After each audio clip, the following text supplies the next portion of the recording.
Today we'll be discussing zip function in this video. So if we see zip, so zip is a module which is a built-in function in Python, and a zip always returns a tuples until an input is exhausted. So what?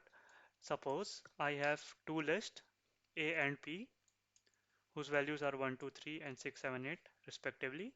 And suppose I want tuples as an output. So in that case, we can use zip.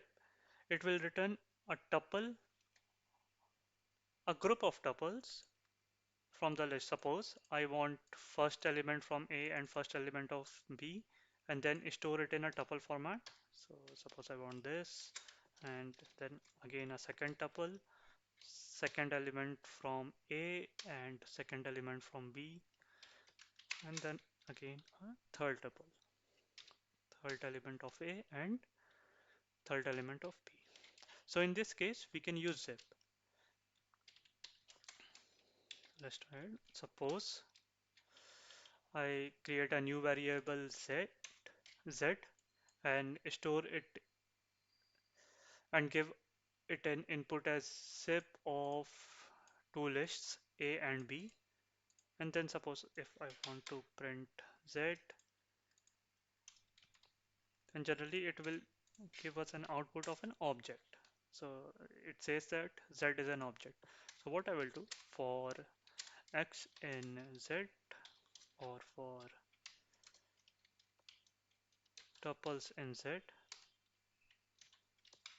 print tuples. Okay, so if I do this, then I get an output as all the tuples present in the z object.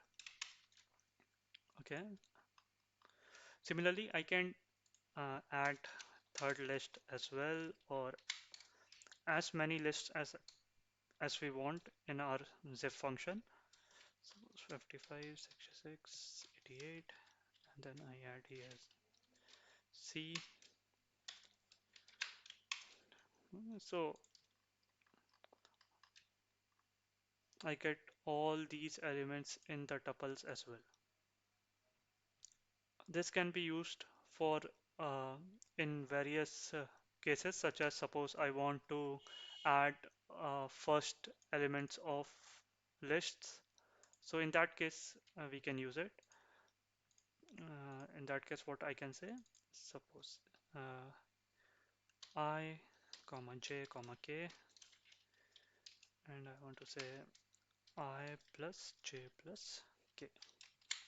If I add this, let's see, I get all the additions of all the lists. Suppose the first I get of 1 plus 6 plus 55, and the second 75, 2 plus 7 plus 66, and the third one 3 plus 8 plus 88 respectively. So we can use zip at many places, and it holds a very much importance in different situations. Thank you for watching.